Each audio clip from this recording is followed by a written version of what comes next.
everybody. So we are so excited today. This is something I have been planning for many months. We're doing a very special episode of the Hallmarkies podcast. It is kind of maybe a little bit the anti-Hallmarkies podcast. We're talking about some scary, some horror themed Christmas movies, just because I have seen something along the lines of 75 Christmas movies new in 2018 so far, and I needed a break and something fun. My friend Sean Chandler, and he was up for it, and so we are very excited to be talking about something a little more darker than the typical Hallmark stuff, but it's a lot of fun. And so I'm Rachel, and Sean Chandler is here. This is so exciting. Thanks for coming on the podcast. No problem. I'm glad you invited me over here to talk about some very different types of movies. In particular, actually picked a couple good ones because one is a movie I was so excited about getting when I got to see it last year, and we've been talking about it for literally over a year. Yeah. And then the other one is Gremlins, which I realized I probably haven't seen it in 20 years. So rewatching it to do this was kind of like, oh yeah, Gremlins. So I'm happy to be talking these movies with you. Yeah, and we really have, because we've been friends for a couple of years, really, for quite a while. And you had mentioned going to Fantastic Fest last year and getting to see this crazy Christmas zombie apocalypse musical. And I was like, oh my gosh, I'm so excited. I immediately just thought it sounded like the most fun. And and we just kept talking about it, and I kept waiting, when is it going to come out? When is it going to come out? Which every time we had those conversations, I got more and more nervous because because I saw it at the film festival. I mean, the cast was there. So when you're in that, it's like you're just so excited when you're like, oh, wow, the cast is in the room with me. I took pictures of them 5 feet away from me on the red carpet. And so I was like, was I just like tainted by the experience of being there? And did I overhype it? I was so nervous. So I totally know that experience because I go to Sundance every year. And and this year we had such a good turnover, I guess I would say, because people are like, oh, things are better at high altitude with Sundance. And sometimes the reviews aren't as good as I expect them to be for some things. Because, you have that experience where the talent's there and you're just kind of in festival mode. And I remember thinking, I wonder if people will like 8th grade. I wonder if because I thought it was really great. And I wonder if people will like Won't You Be My Neighbor, or I think it's too maudlin, or whatever, the ones I saw at Sundance this last year and then the year before as well. And so far this year, pretty much, I think my favorite movie at Sundance, Leave No Trace, was 100% Rotten Tomatoes, so pretty good track record this year. But I know that feeling of kind of waiting for it to come out. And for me, this was literally the first film festival I ever went to. Yeah. And then this was kind of the first premiere at the first film festival I've ever been to. So this was like, for me, there were so many different things about it. It was like, wow, this is a cool experience. And then luckily, everyone that I know that had seen it over the last few weeks has affirmed that everybody seems to really love this movie. It's a special little movie that hopefully we can spread the word about and get more people to go see. That's what I was really hoping, because I think Anna and the Apocalypse, it has the definite potential of becoming a real cult classic, but it'd be nice if it also became a modest hit. I would love that. It would be great because I think it's so fun. But we thought it'd be fun to talk about one classic kind of Christmassy horror themed movie and one new film. So that would be fun. And so we're going to talk about Gremlins as our first film that we're going to talk about. And before we get started on Gremlins, I wanted to give my quick thoughts on the movie Santa Jaws, because this was one we talked about in our preview, and I couldn't believe that actually existed as a movie, Santa Jaws, but I finally watched it today. Are you saying, is this like a shark Santa movie? It is a shark Santa movie on Sci-Fi Channel. Because my wife loves bad shark movies. So you are telling me about something that when I get off this podcast and tell her about it, her head will explode with joy. Because what? Believe it or not, it was actually really fun. I thoroughly enjoyed it. It's obviously ridiculous, but it's supposed to be a horror comedy. They know what they're making. They have a lot of fun with it. I thought that there was nothing in here, because I think these kind of movies, they sink or sail by whether you find the characters irritating. Like, that's because then it's not fun if you're annoyed by the characters. And I wasn't annoyed by any of these characters. It's basically about this kid who hates his family, and he makes this comic strip called Santa Jaws. And one Christmas, all of a sudden, Santa Jaws exists and starts attacking people. And it's really cheesy and but it knows it is. And so it's just fun. I thought it was way better than any of the Sharknado movies. I think, yeah, definitely watch it and report back. Yep. The special effects are terrible, but that's all part of the appeal, part of the fun of it. I liked it way better than the Meg, which I thought was so boring. And this was just fun. It's an hour and 25 minutes. And I think I thoroughly enjoyed it. I was so surprised, but I was like, yeah, this was fun. I liked it.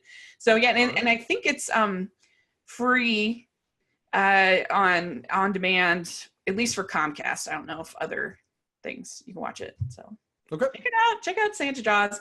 It was surprisingly fun. But anyway, so we're gonna get into talking about Gremlins. So it kind of has some of that same sort of appeal of horror comedy, which is probably my favorite kind of horror movie, because I don't like anything like demon possessions. I'm not going to watch that. And I don't really I'm not big into like slasher movies or movies that might get murdered, or I don't like that. But like when they're kind of silly and not take themselves too seriously, then I enjoy it. Like I liked Happy Death Day. That was the kind of feel, I think, of the kind of horror movies that I enjoy. Yeah. Yeah, for me, similar. I probably like more straightforward horror stuff than you do, but my favorite would be like the Scream movies that have, yes, it's about the slasher killing people, but it also is self-aware. It's making fun of how ridiculous the genre is. And so ones that have a little bit of fun in it, those are certainly the ones that I lean towards, not the ones that are self-serious while being ludicrous. Yeah. And occasionally they'll have the serious ones that I like A Quiet Place this year. I enjoyed. Yeah, absolutely. Really, I just don't like ones where I might get murdered. I don't know, where there's like rape or murder. I don't like those. But I in general, I guess there might be some exceptions, but when there's just some spooky atmosphere, some thrillers, I enjoy that. And so anyway, Gremlins. This was directed by Joe Dante and written by Chris Columbus. And when Chris Columbus was at his heyday, he wrote with such whimsy, and which I think I wish that we could get back again. But it might have just been sort of a thing of the 80s that was just kind of that we've really struggled to duplicate. He did something like Pixels, which should have worked and should have had whimsy, but it was so annoying, so irritating. So I don't know how we can get that back again. I don't know. Right. Yeah. I didn't even realize that. I didn't, that until you said that, even though I have the page right here in front of me, that he'd written it. And that makes so much sense. So as I was rewatching it yesterday, my wife had never seen the movie, and her and the kids were off in the kitchen. So I put it on, just to watch, because they were like, we're not going to watch this. And then within 3 minutes into the movie, they moved into the room that I was in to watch it with me, and they were totally tracking on with me for the first 40 minutes of the movie. And it just had that fun, family-centric dynamics to it. And just kind of a certain heart in the relationships and like normal kind of family struggles. Yeah. And then as soon as the mother turned on a blender, my wife was like, "No, kids, get out of the room. You're going to bed." Yeah. I can get that. Yeah. It does pretty good, I think, of balancing that, the scary moments with the fun moments. I think maybe it leans into the comedy sometimes a little too much. Some of those like Gremlin shenanigans go on a little too long, I think. But overall, I think it's a really enjoyable film. I really had a fun time watching it. And I think it helps a lot that I like Zach Galligan as Billy. I think that he does a good job. And he kind of reminds me of Elliot in E.T. a little bit, like just this likable, ordinary, right, kind of normal, older. normal. Yeah, yeah, normal kid. And there's something about movies from the 80s where like the parents are the worst. Like they're terrible. I mean, I think like the his parents, although his mom is pretty tough, she's pretty cool, but that kitchen sequence, like it's been literally 15, 20 years since I watched it. I was like, wow, she is going for it. And they are just showing her like stabbing the microwave, the blender. I mean, just all out. And this is one of those movies where the PG-13 rating came afterwards because of this movie. And watching it, I was like they don't even put this stuff in PG-13 movies anymore. Like, yeah, intense what they showed. Yeah, when she puts that gremlin in the microwave, that's really cool. But it's so over the top. I don't know. I can't imagine like really like the last movie that really scared me was when I went and saw The Gift. I don't know if you've ever seen The Gift. Oh yeah, it was a very well-made movie from a couple years ago. Yeah. From Joel Edgerton. Yes, very well-made movie, but I was just, it really upset me. I don't know. It was very scary, I thought. And unsettling with the final twists and reveals on that one. It's like, that is truly horrific. And this is just like, it's fun. It's just kind of part of the fun of it. It's sort of silly and fun. And so it starts with Billy's dad getting the mogul from Mr. Wing in Chinatown, and it gives him the very strict rules that no bright lights, don't let it get wet, never feed after midnight.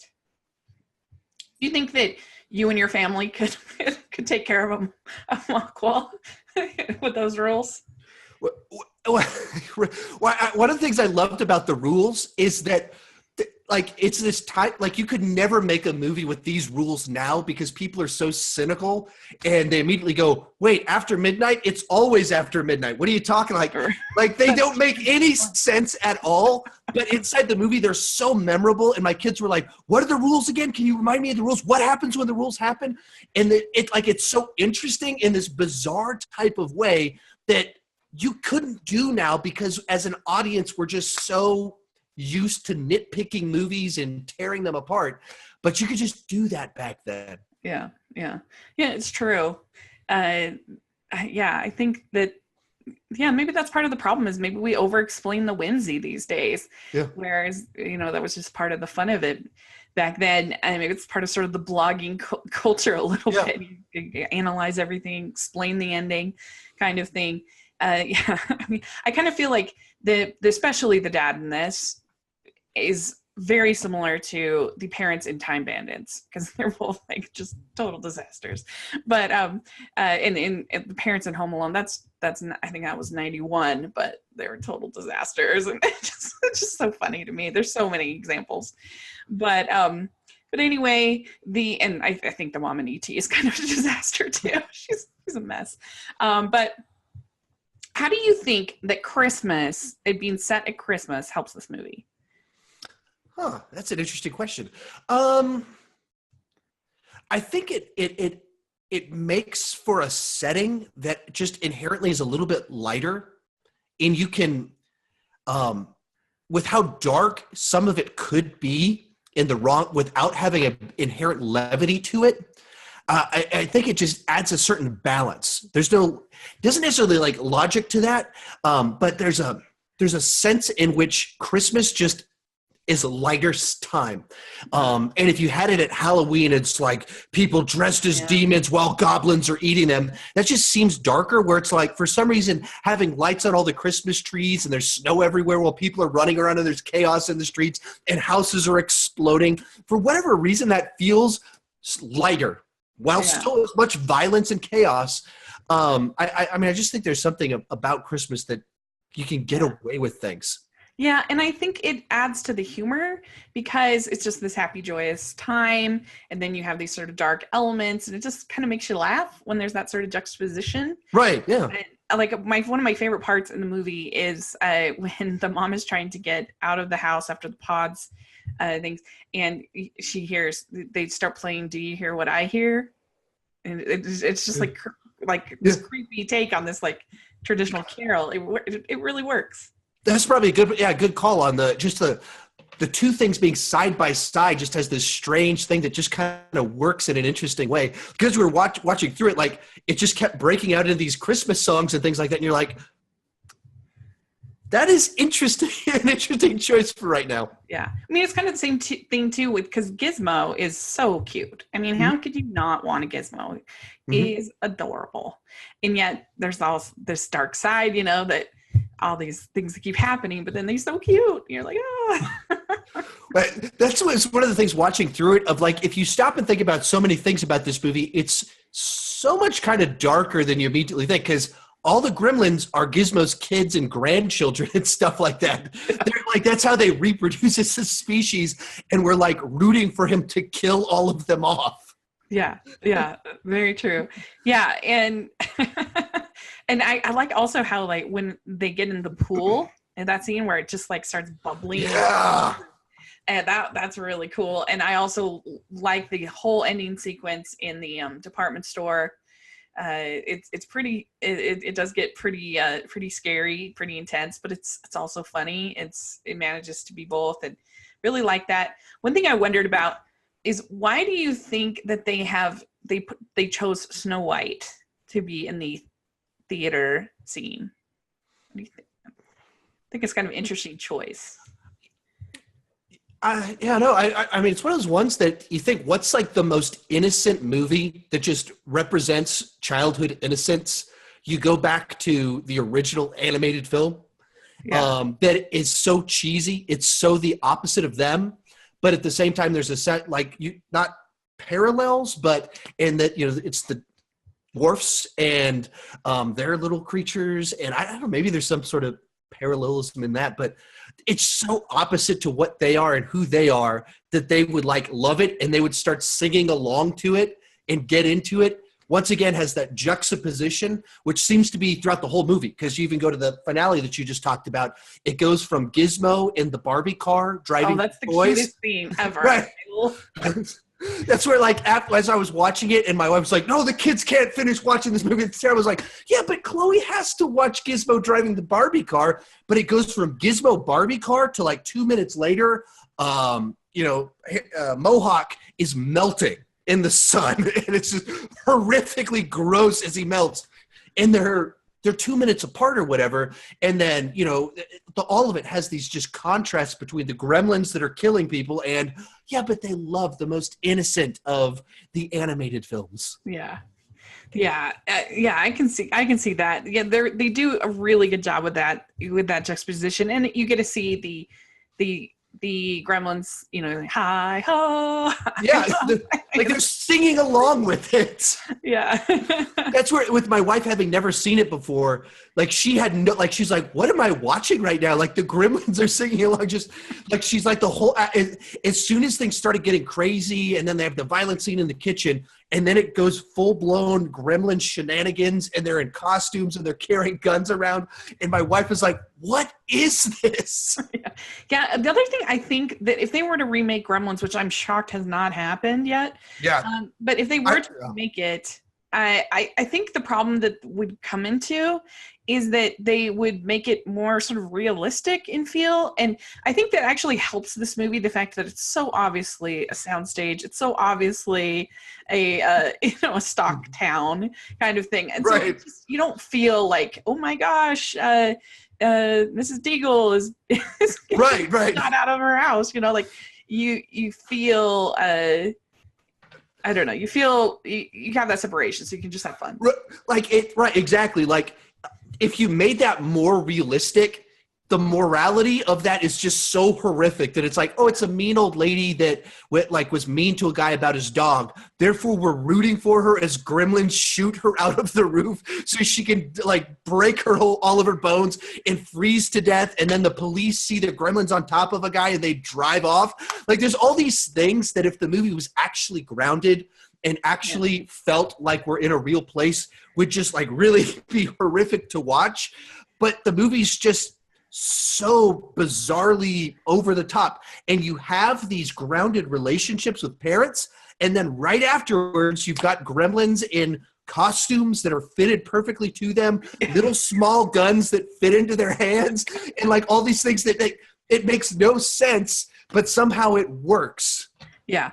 There's only one part of sort of the whimsy that I don't think, or the combination of horror and whimsy that I don't think works, is I don't think that Phoebe Cates and her dad gets stuck in the chimney. Oh, Santa. Yeah. I felt like that was too far. Yeah, well, because like we're watching it, and then once again, my wife, she's like, "What? Did they really just say that?" Which is the plot of the movie is that her dad died because he tried to go down the chimney and broke his neck. What?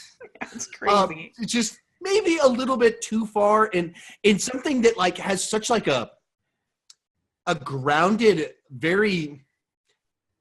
You're trying to have this very heartfelt moment about a dad dying on Christmas, and you find such a weirdly like you're a punchline to a joke story, but it's played so straight-faced.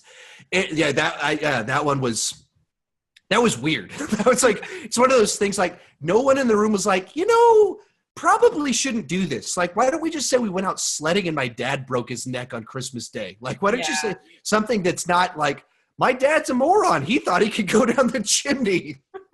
Yeah.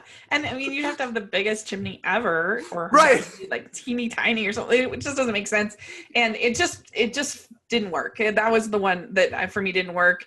And really the whole bar scene, I kind of not a huge fan of. Like, why is she working at the bar? Like, she's a minor. Like, what is going on? Like, I don't know. That whole scene gets it's just a little too long, and it gets a little too much for me. But I'd say, like, watching it, the progression to somewhat my wife's point is really fast from like normal with a cute animal creature to like full almost spoof mode. It's like a 10-minute jump between kind of these two different things. And the transition is kind of horror, the most horror aspect of it. And then we go from there to the bar sequence, the gremlin shenanigans, hanging out together in costumes. So it could have done a better job of establishing how spoofy it was going to get, or maybe dial back at least some of the, like, it's fun to joke about, like, wait, where did they get clothes that fit them? Where did they get guns that are their hand size? But it also changes the tone in a weird way, or changes the genre of sorts in a kind of an odd way. Yeah, I think so. Yeah. Was there anything else that to you didn't really hold up in it? Wow. Yeah, I mean, I think the tone transition and that's one scene which ties both into that tone transition of all of that sort of stuff, where it just felt like there's a very big shift in the type of movie you're watching. About 60% of the way through the movie is when it seemed right about that hour mark. It just seemed like there's a bunch of ways where it shifted very quickly. That was probably the biggest thing that stuck out to me. The family stuff at the beginning all worked. The horror aspects with the mom and the end of it worked really well. But so I'd say probably the weakest aspect of the movie is probably about an hour to about an hour and 20 minutes. Yeah. Yeah, I agree. I think it just needs to be a little bit tighter. And Gizmo disappeared. Gizmo wasn't very present for about, like, he's very heavy at the beginning. And then that little window right there, I was thinking, like, Gizmo's not, I remember Gizmo being a bigger part of this movie. And then you get to the last 20 minutes, he's in the car, jumps in on the adventure. It's like, oh, okay, we're back. Everybody's together. Okay, we're good. Yeah, that's true. That's a good point. Yeah, I agree. It's a fun little gateway, I think, movie to people that want to dip their toe into horror but don't want to be too scared. Right. On something just kind of fun. I think it's a good one. Okay, so now we will talk about the movie of the hour, the one that's actually in theaters. We're going to talk about Anna and the Apocalypse. And like you said, you saw this at Fantastic Fest. This is a indie film. And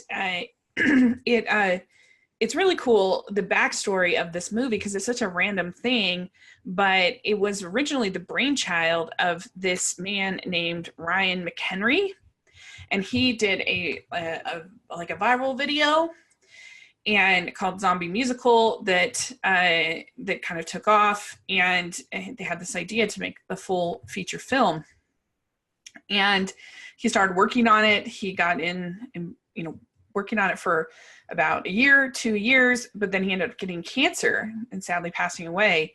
And so I think it became kind of this, according to this article I read in Entertainment Weekly, it became kind of this kind of mission for the team to make it and make his reality, come to be, because, and I feel like you can feel that, because even with all of the shenanigans, there's just like there's a energy and a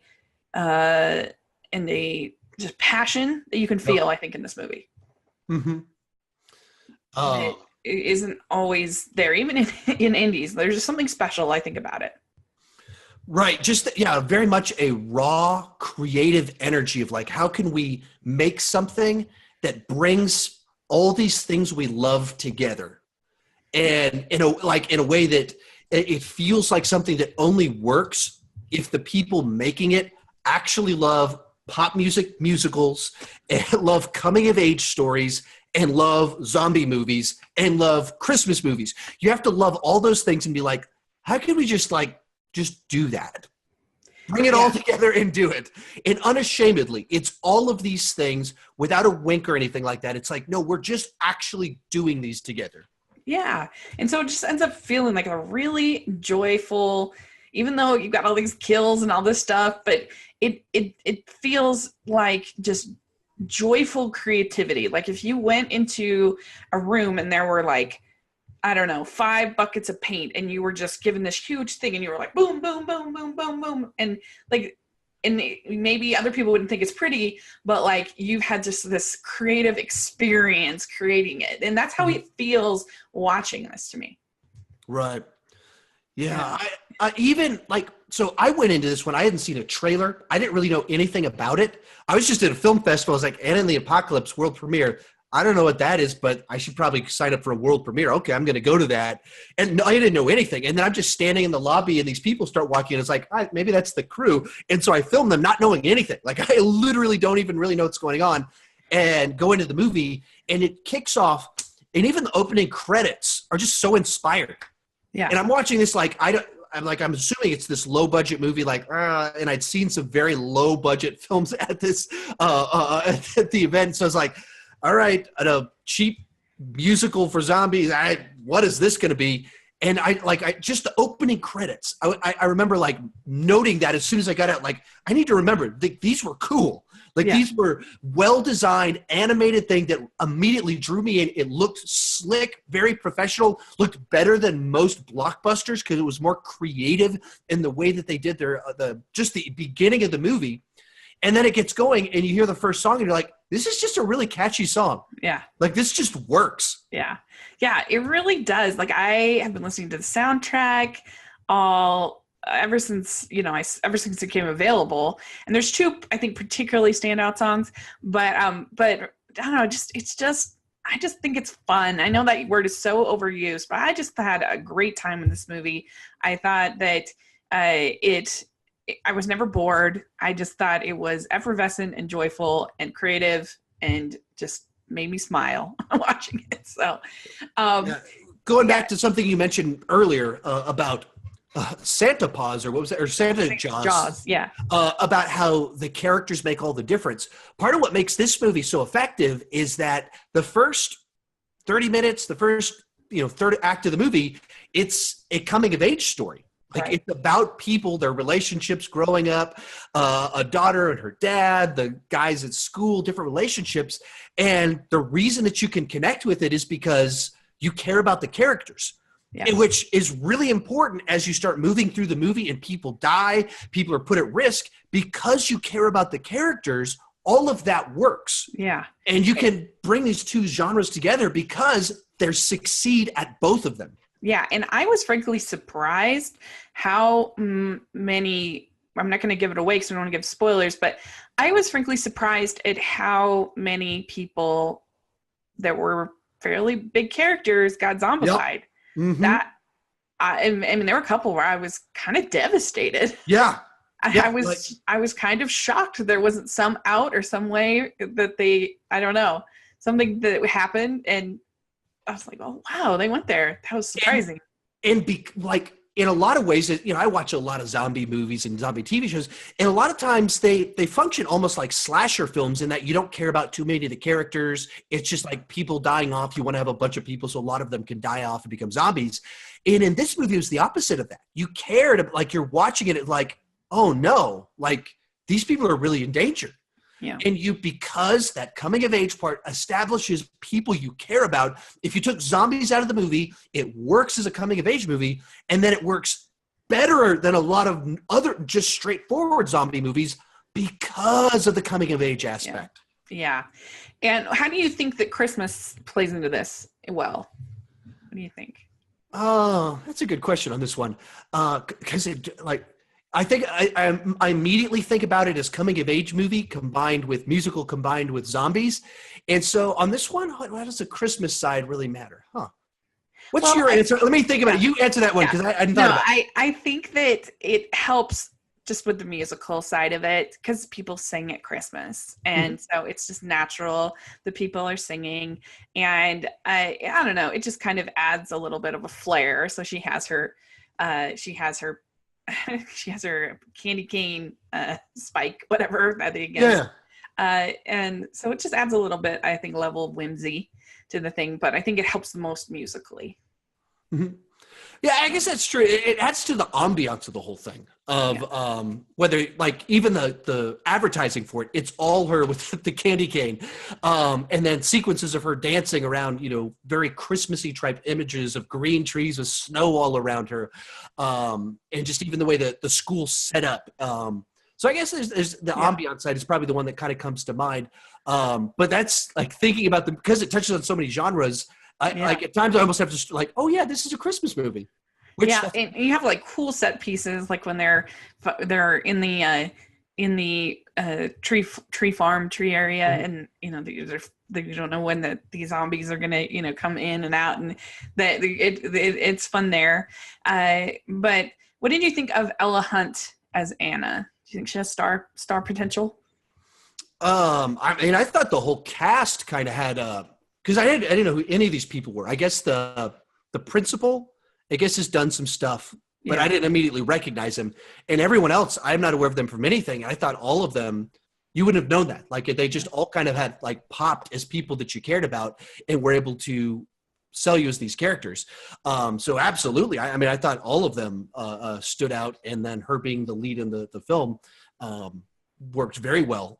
Whether you're talking about someone that has to sing and dance, and so the short, I think blonde haired girl. Yeah. She was actually the dance choreographer for the film. Oh, interesting. And so then like because they didn't have a big budget, they just kind of showed up and they went, we've got 1 hour to figure out what we can do together. And they'd been working together. And so it has kind of this impromptu vibe of someone actually walking down the street and breaking into dance. What would that person do? Because that's pretty close to how they had to choreograph it because of the time constraints of not having a big mega budget. Yeah. And so then everything that you see where she's singing and dancing and doing a great job, that's so much of just her coming out. Yeah. Yeah, I agree. I thought she was a really well-written character. I thought she was very solid. She was a popular character, and she was enough that she had the interest of this jock guy who we'll talk about. But then she also had this friend who was this nerdy guy, and so I don't know. She kind of was her own person. She didn't really fit into any sort of high school movie cliche, I didn't think. So she was really good.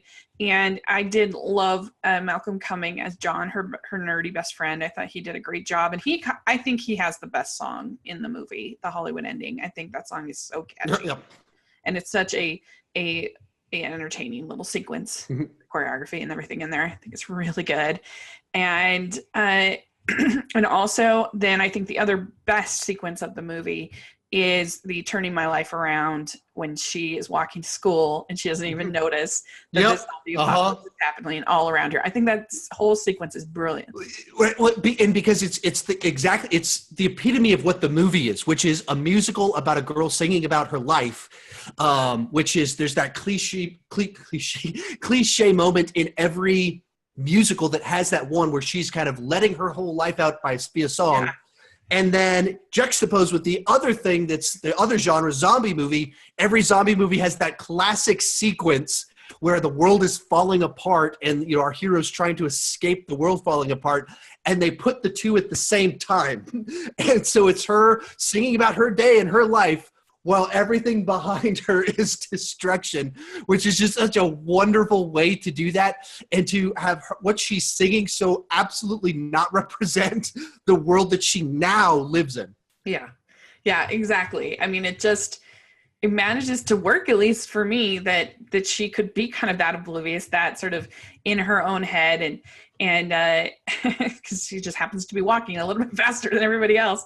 But then when she finally, because you accept the reality of the world that you're in, you know, in life. And so that's why it isn't until they meet the snowman zombie that she finally is like, oh my gosh, this is a thing. This is happening. And and the only character that honestly for me didn't work, that was a little too grating for me, was the principal. I know a lot of people think he was really funny. I don't know. He was a little much for me. I didn't love him. So I thought he was like great the first 2/3. Like I thought he was funny and was kind of this obnoxious, like he's a little bit pushing the stereotype of that character. Yeah. For the first 2/3, I was on board. I was tracking with it. I thought the actor just nailed like this obnoxious principal that thinks he has it all together. Without wanting to say too much, I wasn't crazy about where things went. Yeah. That's really my biggest issue with the film is where some of that goes. I was just kind of like, dude, if this was all happening, like, really, would you really be like doing that? And it's obviously not a realistic movie, but I don't know. He was just too much for me.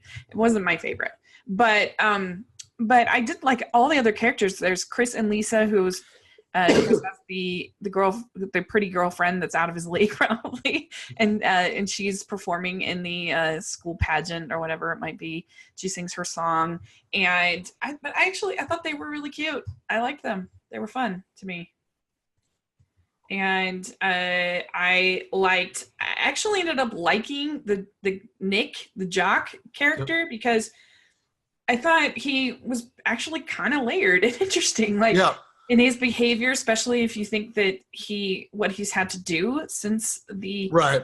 I don't want to spoil it, but what he's had to do and since the zombie started, and sort of his, I don't know, I thought he was a good performance, and I thought it was actually a pretty interesting character. Well, and it's one of those ones where if you evaluated it just based off of what he was in the first half of the movie, I'd be like, I might be like, this is the guy that's kind of grating for me. Like, this is a bit much. He's a bit of the stereotype. Of course, you've got the douchebag jock that behaves like he's got it all together. But as it goes where it's going, as they have reveals and you learn backstories and things like that, it's one of the ones where it actually works. Like it lands and you reevaluate everything you saw before and you go, okay, all right, yeah. Oh, okay. Yeah, I like what you've done here. You've earned this. This doesn't feel like you cheated it. It doesn't feel like cheap information. You earned this journey that we've gone on to where I actually kind of like this guy. Yeah.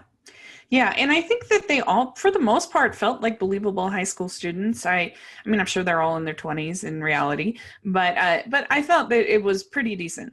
It felt like believable teens. I liked Steph as a character. I thought that she was, you know, you've seen a lot of those kind of stock sort of grumpy lesbian characters in a lot of these kind of movies, but I thought she worked. I felt for her, and I was excited by the end, kind of her character and what happens, and so yeah, I thought it worked for her. Mm-hmm. Yeah, and so yeah, I mean, the other songs are more rote, I would say, than those two. Those are the two best songs in my opinion, but I didn't hate, except for I didn't really love, I guess I didn't love the principal song. Forget which one that one was, but other than that, I enjoyed all of the songs. They were all fine to me, right? And it was just, like we said a million times, but it was just so creative and it was just so different. And as somebody, I think I think especially people like you and me who go to, 150 plus movies a year, something like that, or watch at least. This is the kind of movie that excites us because it's just, this is what it's about. It's about creating something. It's about experimenting. It's about trying something new. And it's just very effervescent and joyful. And so, yeah, if you're up for taking a little bit of a risk and trying something new, it does have, as far as the R rating, it does have obviously very over the top kills with lots of spewing blood and stuff. So, like, that's not scary to me because it's just so ridiculous. But if that doesn't sound like your thing, then that's not your thing. But it does have a fair amount of profanity. So that's mainly why it's rated R. But I think for teenagers or grown-ups, I think it's totally fine personally. And I think you should go see it, give it a shot. So yeah, I had this in my top 10 of last year. Yeah. And I mean, to kind of what you just said of just this for me is the pleasant type of surprise. I like just kind of entertainment, things that are kind of in your face, just fun entertainment. That's my type of movie. And so when you take a movie that goes for the entertainment value as a musical, as a coming of age kind of emotional story about relationships, and then also crazy zombie kills all kind of into one, there's just so many different types of entertainment, and they nailed the tone. And that's where this one could have been off if they hadn't gotten the tone right, but they got the tone right. So it all comes together. So it really is just, it's such a pleasant surprise. One of those movies that you want to go and tell people about. Yeah. Like you like to introduce people to it. Yeah. But, oh, you haven't seen Anna the Apocalypse? Oh, go check it out. What is it? Oh, it's like the best high school Christmas musical zombie film you've ever seen. What? I've never seen any movie like that. Exactly. You've never seen a movie like this before. Yeah. And it's only 92 minutes. And I think that helps a lot. I think a lot of this stuff would start to have problems if you're talking about a 2-hour plus movie. It helps it a lot that it's 92 minutes, I think. Mm-hmm. So anyway, let us know if you get to see either of these movies, or if you have a Christmas darker themed movie that you like. Let us know. We'd love to hear on Twitter or in the comments. And Krampus, I know a lot of people don't like it, but I actually think it's fun. I enjoy it. It's pretty well acted. I like it. And there's a number of other fun sort of darker themed, horror sort of themed Christmas movies. And if you're just getting a little tired of the sticky sweet Hallmark fare, then try out one of these other ones and just have a little fun, shake things up. So thanks so much, Sean. This was so much fun. We literally been planning this for a year, so it's so exciting for me. And so why don't you tell everybody about your channel and what you do? Yeah, you can find me on the YouTubes at Sean Chandler Talks About. Basically, I started my channel because I was driving everybody around me crazy talking about movies and TV shows and comic booky type stuff way too much. And so I started a channel where I just talked about all the things I was passionate about and where I can talk to other people down in the comment section about all that stuff. So, lots of comic book movies, sci-fi stuff like that, big blockbusters, franchises where I review them, rank them, all that fun stuff. Anything that starts a good conversation, that's what I'm all about. Yeah. You have a great channel. I love your channel. And how you're able to do these rankings. It blows me away because I find rankings so stressful. I'm like, yeah, no, I don't know. But yeah, they have a lot of fun over there. And definitely we'll put a link down in the description. You can check out Sean's channel and have a lot of fun with that. And make sure you're following my channel over Rachel's Reviews on iTunes and on YouTube. I'd really appreciate that. And make sure you're following the Hallmarkies podcast on all over social media and on iTunes and on YouTube. We're getting to our final weekend of Hallmark Christmas. It's crazy. It's almost done. Woo! And we're really excited. We had this week, we had our interview with Ava Grace Cooper, who was a delight and is adorable, and you should check that out. And then I was able to recap this weekend's movies on Wednesday with Ashley at Hallmark Lover Blogger. She was amazing and it was so much fun. And so we have 5 movies coming up this weekend on Hallmark. So get ready. One tonight that's coming. That was a bonus they added last minute, and called Christmas for the Books. And so we will be covering all of that next week with the All the Feels podcaster girls, which should be super fun. We're excited about that. And so have a very Merry Christmas. And thanks again, Sean. This was great. Mm-hmm. And thanks for having me. Yeah. And so we will talk again. Well, we should do this again soon. Again, we should do this again another time. This was a lot of fun. Sounds good. So Merry Christmas, guys. Bye. Bye-bye.